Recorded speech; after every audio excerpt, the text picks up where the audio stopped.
After a severe car accident, I was rushed to the hospital. My husband barged into the room, raging. "Enough with the theatrics," he shouted. "Get out of that bed! I'm not wasting my money on this!" He grabbed me, trying to drag me off the mattress. When I struggled, he slammed both fists into my stomach. What happened next was beyond anything I could have imagined. The metallic taste of fear filled my mouth as the door to my hospital room slammed shut, vibrating the sterile walls. I was trapped, my legs encased in heavy plaster casts, my ribs throbbing with every shallow breath I took.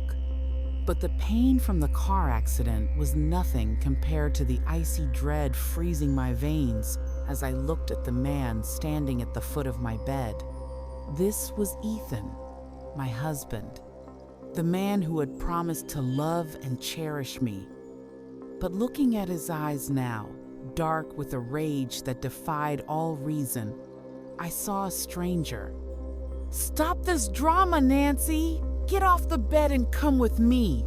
Ethan yelled, his voice echoing in the small room. I blinked, trying to process his words through the haze of medication. "I'm not wasting my money on this nonsense." I stared at him in disbelief. My body was broken. I had been hit by a speeding car 3 weeks ago. For 21 days, I had laid here, praying for him to walk through that door, to hold my hand and tell me everything would be okay. Instead, he was screaming at me to walk when I couldn't even sit up without assistance. "I can't, Ethan," I whispered, my voice cracking. "My legs, they're broken." He didn't even flinch. He stepped closer, the smell of his expensive cologne suffocating me. "You figure it out," he spat, leaning over the bed rails. "Sell your jewelry. Sell whatever you have. I am not spending another dime on a wife who is useless to me." The word hung in the air like a guillotine blade. Useless. My mind flashed back to the day we met. He was charming, the perfect gentleman who swept me off my feet. I had given up everything for him. I left my career as an accountant to build the traditional home he wanted. I cooked his meals, cleaned his house, and raised our daughter, Lily, while walking on eggshells to avoid his unpredictable temper. I had swallowed every insult, every criticism, telling myself it was for the best. I convinced myself that the coldness was just stress, that the man I loved was still in there somewhere. But as he stood over my hospital bed, his face twisted in disgust, the illusion shattered. There was no love here. There never really was. I was just an employee who could no longer do her job. "You are my husband," I managed to say, a spark of anger finally igniting in my chest. "You are supposed to support me. I gave you everything, Ethan." His eyes narrowed. "Support you? You are a burden, Nancy. A heavy, expensive burden. And now you talk back?" Before I could react, he lunged. It happened in slow motion. His hands, the hands that used to hold mine, clenched into tight fists. He didn't aim for my face.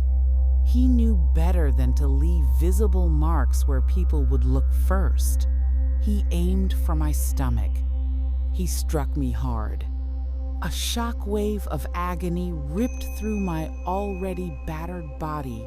I gasped, the air fleeing my lungs, unable to scream, unable to move, unable to defend myself. I curled instinctively, but the casts on my legs anchored me to the mattress. I was completely at his mercy. "You think you can make demands?" he hissed, raising his fist again. "You don't get to speak. You listen." Tears streamed down my face, blurring the vision of the monster looming over me. The monitor beside my bed began to beep rapidly, matching the frantic rhythm of my heart. I looked toward the door, praying, hoping, begging silently for someone to hear, for someone to save me. But the hallway was silent. It was just me and him. Ethan raised his hand higher, his eyes burning with a terrifying promise of more pain. I closed my eyes, bracing for the impact, realizing with terrifying clarity that the car accident might not be what kills me. My husband might finish the job. Here is a continuation of the story in English, written in a dramatic, emotional style, about 1,000 words, picking up exactly from where it left off. I closed my eyes, waiting for the blow, but it never came. Instead, there was a sharp crack, not flesh against flesh, but something else. A sound of authority, of power. The hospital door flew open so hard it slammed against the wall, rattling the IV stand beside my bed. "Step away from the patient, now." The voice was firm, commanding, impossible to ignore. I opened my eyes just in time to see Ethan freeze, his raised fist hovering mid-air, his face drained of color as two uniformed security officers stormed into the room, followed closely by a nurse and a doctor. I recognized Dr. Patel, the man who had been overseeing my recovery for weeks.